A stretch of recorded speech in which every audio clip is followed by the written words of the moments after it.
Samajwadi party के राष्ट्रीय अध्यक्ष आदरणीय अखिलेश यादव जी से कहकर आया हूं कि 6 महीने तक किसी की ट्रांसफर पोस्टिंग नहीं होगी भैया।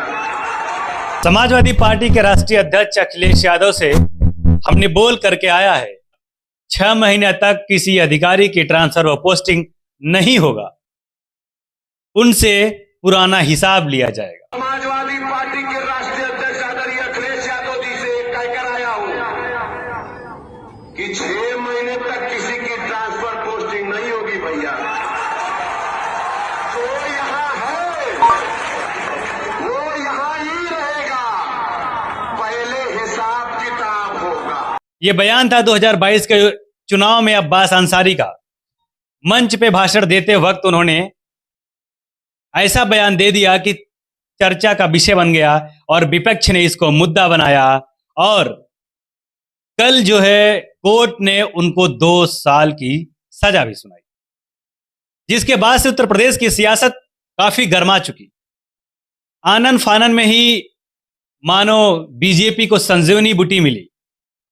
उन्होंने रविवार का दिन था, सचिवालय बंद था, लेकिन आनन फानन में बैठक बुलाई और रविवार के दिन ही मऊ की विधानसभा की सीट को रिक्त बता दिया। अब फिर नए तरीके से चुनाव भी होगी, क्योंकि बीजेपी ने उसको रिक्त घोषित करवा दिया। और ये ऐसे समय में हुआ जो दिन था रविवार, ताकि बीजेपी को यह भी डर था कि कहीं सोमवार के दिन अगर अब्बास अंसारी कोर्ट चले गए, हाई कोर्ट चले गए, तो मामला गड़बड़ हो सकता है। इसीलिए आनन फानन में ये चीजें की गई। लेकिन सवाल यह भी है, क्या हीट स्पीच के मामले में जिस तरीके से अब्बास अंसारी के ऊपर कार्रवाई हुई,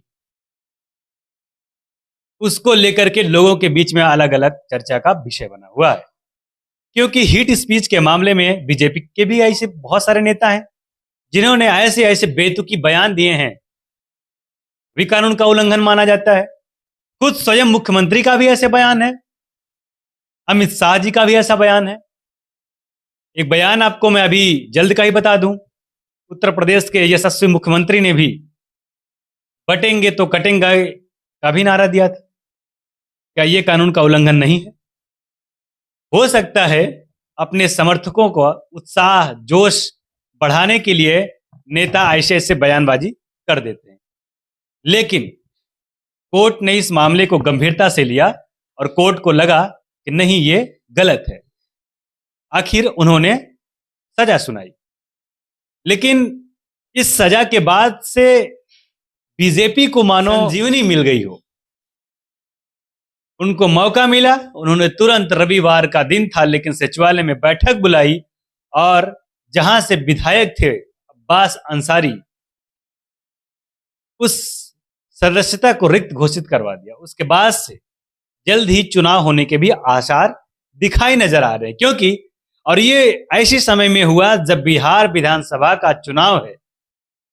लोगों को उम्मीद ये लग रही है कि विधानसभा का चुनाव जो बिहार में होने वाला है, उसी के साथ साथ शायद उत्तर प्रदेश का ये भी चुनाव हो जाए। लेकिन आपको कमेंट बॉक्स में ये बताना है कि जिस तरीके से कार्रवाई इनके ऊपर हुई है, क्या अन्य बीजेपी नेताओं के ऊपर भी ऐसे कार्रवाई हुई कभी, या आने वाले समय में होगी? क्या बीजेपी के नेताओं ने कोई हिट स्पीच नहीं दी है? क्या हमारे उत्तर प्रदेश के मुख्यमंत्री जी द्वारा बटेंगे तो कटेंगे का नारा नहीं दिया गया था? हमारे उत्तर प्रदेश के बीजेपी के एक और बड़े नेता हैं साक्षी महाराज जी ने, उन्होंने भी बयान दिया था हिंदुओं को अब 4-4 बच्चे पैदा करने चाहिए। क्या यह उल्लंघन नहीं है?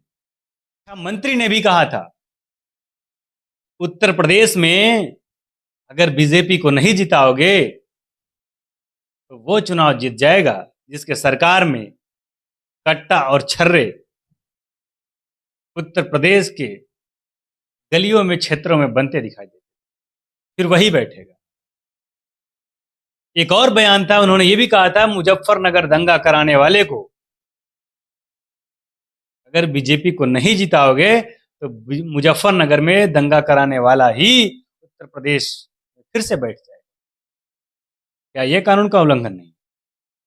वोट ने जो किया उसका सम्मान होना चाहिए, लेकिन क्या सिर्फ विपक्ष के नेताओं के जो हीट स्पीच है उन्हीं के ऊपर, या फिर सत्ता पक्ष के लोगों के द्वारा दी गई बेतुके बयान को भी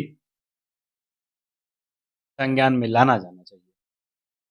इसको लेकर के तमाम सारी बातें इस समय उत्तर प्रदेश में चल रही हैं। पत्रकारों ने जब ओम प्रकाश राजभर जी से ये सवाल किया कि अब्बास अंसारी तो आपके विधायक थे, क्या उनके लिए कुछ करेंगे? हालांकि कैमरे पे तो ओम प्रकाश राजभर जी ने अब्बास अंसारी का साथ दिया। उन्होंने कहा वो हमारे विधायक हैं, उनके लिए हम हाई कोर्ट भी जाएंगे उनकी सदस्यता के लिए। ऐसे वक्त में ओम प्रकाश राजभर कैमरे के सामने तो कुछ और बयान, लेकिन ये भी बात भूलनी नहीं चाहिए कि ओम प्रकाश राजभर उसी सरकार के पंचायती राज मंत्री हैं जिस सरकार ने आनन फानन में रविवार को बैठक बुला करके अब्बास अंसारी की सीट को रिक्त किया। क्या उस वक्त ओम प्रकाश राजभर सोए हुए थे या उनको इस बात का पता नहीं था? इसका भी